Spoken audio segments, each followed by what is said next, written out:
সকালবেলা প্রত্যেকেরই তাদের দিনটাকে পজিটিভনেসের সঙ্গে শুরু করা উচিত। তো আজকে আমিও কৃষ্ণ নাম এবং রাধা নাম নিয়ে সকালবেলা দিনটাকে পজিটিভভাবে শুরু করছি। তো hello guys, welcome back to a new video. সকালবেলা ঘুম থেকে উঠেই প্রথম কাজ হচ্ছে গাছগুলোকে খোল জল দেওয়া।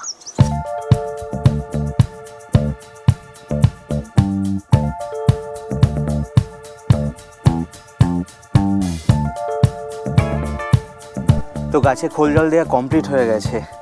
এর আগে দেখিয়েছিলাম সালভিয়া গাছের যে উপরের ডালটা ভেঙে গেছিলো, আজকে দেখো সালভিয়া গাছটার একদম সুন্দরভাবে সাইড দিয়ে আরও অনেক ফুল বেরিয়েছে। আর এটা হচ্ছে আর একটা সালভিয়া।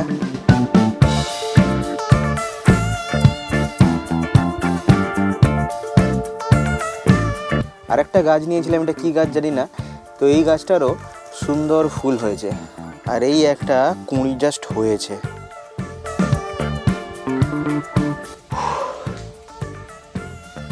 তো আজকে বছরের শেষ দিন, আর শেষ দিনেও আমি প্র্যাকটিস করছি। আজকে একটা সম্পূর্ণ নতুন জায়গায় প্র্যাকটিস করছি। এটা আমার ঠিক বাড়ির পাশেই যে দুর্গা মন্দির আছে, সেই দুর্গা মন্দিরের ভিতরে কিছু সিমেন্টেড এখানে মেঝে আছে, এখানেই প্র্যাকটিস করছি। তো টারম্যাক রোডে প্র্যাকটিস আর সিমেন্টেড ফ্লোরে প্র্যাকটিসের মধ্যে আকাশ পাতাল তফাৎ আছে। এখানে ফ্রিকশান অনেক কম, তো সেই জন্য ব্রেকিংয়ের সমস্যা একটু বেশি। তবে এখানে এই ফ্লোরটায় অনেক কিছু এক্সট্রা কিছু করা যায়, যেটা কিন্তু সিমেন্টেড ফ্লোরে করা যায় না। এনিহাউ, তো বলেছিলাম যে পজিটিভিটির সঙ্গে দিনটা শুরু করার কথা। তো এটার মাধ্যম দিয়ে আমি পজিটিভিটি পাই এবং একটা ওয়ার্কআউটের মধ্য দিয়ে আমার দিনটা শুরু হয়। তো জানি না নতুন বছরে কতদিন প্র্যাকটিস করতে পারবো সকালবেলা, শুধুমাত্র হয়তো সানডে ছাড়া আর অন্য কোনো দিন টাইম হয়তো হবে না। তো সেই কারণে বছরের আজকে লাস্ট দিনেও প্র্যাকটিস করছি। এই জায়গাটা বাড়ির কাছে হওয়ার জন্য যাতায়াতের জন্য আলাদা করে কোনো টাইমই লাগে না, সেই জন্য যতটুকু প্র্যাকটিস হলো একদম নিট প্র্যাকটিস হলো, আর এটাই তো চাই। আর জায়গাটা মোটামুটি বড়, ছোটোবেলায় এখানে ক্রিকেট খেলতাম আমরা। এই জায়গাটা এখন বাঁধানো আছে, আর আমাদের এখানে প্রায় 400 থেকে 450 বছরের পুরনো দুর্গাপুজোও হয়। এবার আমি যে জায়গাটায় আছি সেই জায়গাটা একটুখানি তোমাদেরকে ঘুরে দেখাই। ছোটোবেলার অনেক স্মৃতি এই জায়গাটার সঙ্গে জড়িত। আর পিছনে দেখতে পাচ্ছ শিক্ষামিত্র, 2014 থেকে 2020 সাল পর্যন্ত এখানেই আমার পুরনো কোচিং সেন্টার ছিল। আর এটা হচ্ছে হরিমঞ্চ, এটা অনেক প্রাচীন। এখানে তুলসী গাছ আছে। আর এদিকে যদি দেখাই, দেখতে পাচ্ছ দুর্গা ঠাকুর। তো এখানে 400 বছরের পুরনো দুর্গা পুজো এটা। আর এই সমস্ত যে জায়গাগুলো ছিল, এগুলো অ্যান্টিক অনেক কাঠ ছিল, কাঁঠাল কাঠের কাজ ছিল, যেমন আটপুরে মিত্র বাড়িতে আছে, তো সেই ধরনের কাজ ছিল। তো এখন সেই সমস্ত কাজের কদর কেউ বোঝে না, তো এই সমস্ত কিছু নষ্ট করে ফেলেছে।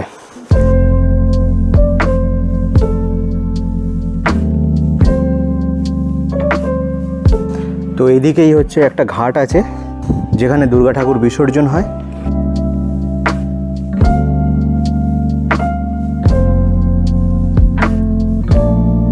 আর হ্যাঁ, আমাদের যে যাত্রা হয় সেই যাত্রার রিহার্সালও কিন্তু এই ঠাকুর বাড়িতেই হয়। ঠাকুর বাড়ির ওই যে প্ল্যাটফর্মটা আছে, ওই জায়গাটায়, ফাঁকা জায়গাটায় যে আছে আটচালাটা, ওই জায়গাটায় ঠিক হয়। স্কেটিং করে ফিরে আসার পরে একটা পার্সেল এসছে। এই পার্সেলটা তোমাদেরকে দেখাই। যেটা হচ্ছে কোচিং সেন্টারে বসবার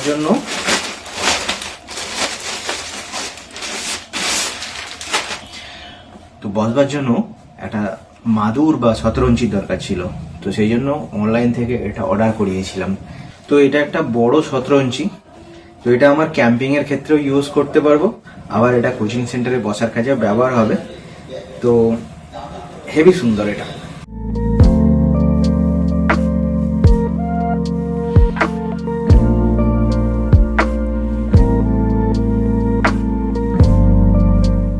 আর এই শতরঞ্জিটা 6x4 ফুটের, আর কোয়ালিটি আমি যা এক্সপেক্ট করেছিলাম তার থেকে অনেক বেটার। আর এটা আমার পড়েছে হচ্ছে ওই 260 টাকা সামথিং। তো জানি না কম দামে পেলাম কিনা, ঠকলাম না ঠকলাম না। এখন প্রায় 3:30 বাজে, প্রিয়াঙ্কাকে আনতে প্রিয়াঙ্কার স্কুলেই এখন এসেছি।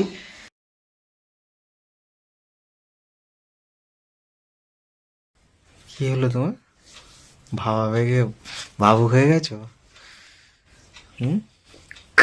কথাটা শোনো, ঠিকই বলেছে। আমাদের আমাদের সঙ্গে সবসময় প্রভু থাকে। যখন মহাভারতে দ্রৌপদীর যখন বস্ত্রহরণ হয়, তখন দ্রৌপদীর তো সেই সময় ঠাকুরকে কিন্তু ডাকেনি। তিনি সভায় উপস্থিত ভীষ্ম, পঞ্চপাণ্ডব বিভিন্ন জনের কাছে কাকুতি মিনতি করেছে। একবারও কি ঠাকুরকে তখন ডেকেছিল? যখন দুঃশাসন তার শাড়ি টানছে, টেনেই যাচ্ছে, যখন আর শেষ মুহূর্তে আর কিছু করার নেই, তখনই সে শ্রীকৃষ্ণকে ডেকেছে। আর তখনই শ্রীকৃষ্ণ আবির্ভাব হয়ে তাকে রক্ষা করেছে। তাহলে বিপদের সময় সর্বপ্রথম ঠাকুরকে কিন্তু সে ডাকেনি বলেই সে ঠাকুরকে পায়নি। আমাদের লাইফেও ঠিক সেই রকম। আমরা যখন প্রবলেমে পড়ি তখন ঠাকুরকে দোষ দিই, ঠাকুর তুমি কেন এরকম করলে। Guys good morning. আজকে 2025-এর 1 জানুয়ারি। সকলকে হ্যাপি নিউ ইয়ার। আমরা নিউ ইয়ারকে হ্যাপি কেন বলি, বা নিউ ইয়ারকে সেলিব্রেট করি কিভাবে? সারাদিন আমরা ফিস্ট করি, মদ মাংস এই সমস্ত খেয়ে হুল্লোড় করি, এটা কিন্তু হ্যাপি নিউ ইয়ার নয়।